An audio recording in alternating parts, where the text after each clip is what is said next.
Kayo.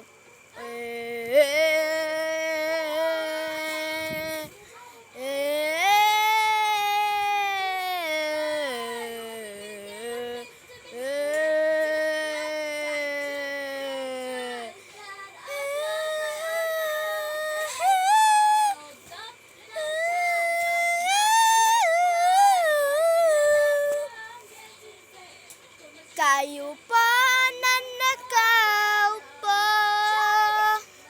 subukan niyo namang tumayo, at baka matanawin niya ang tunay na kalagayan ko.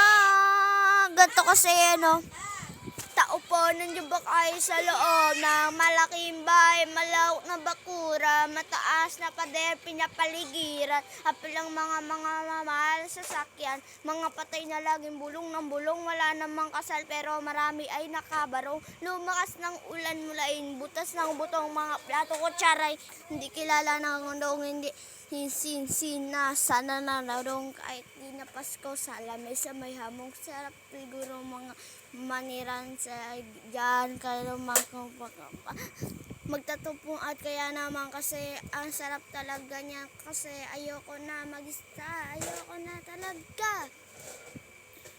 Kayo pa na nakaupo, subukan niyo namang tumayo, at baka matanawin niyo ang tunay na kalagayan ko. Guys, ayun lang talaga yung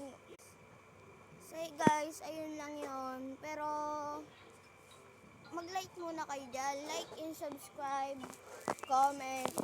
Mag-comment na po kayo kung gusto niyo pong makakanta ako. Yan, like niyo po. Pero gusto nyo kantahin ko kayo ng lang, saglit lang. Kung ayaw nyo, like, i-comment nyo lang kung gusto nyo ba o ayaw nyo. Okay, kung gusto nyo, kakantahin ko kayo, yun, o kaya kasi guys, meron pa naman akong pasok bukas, kaya matutulog na ako. Pang hapon kasi grade 2 pa lang ako. Matagal kasi ako pinanganak kaya ganyan lang. Sige, bye. Apir.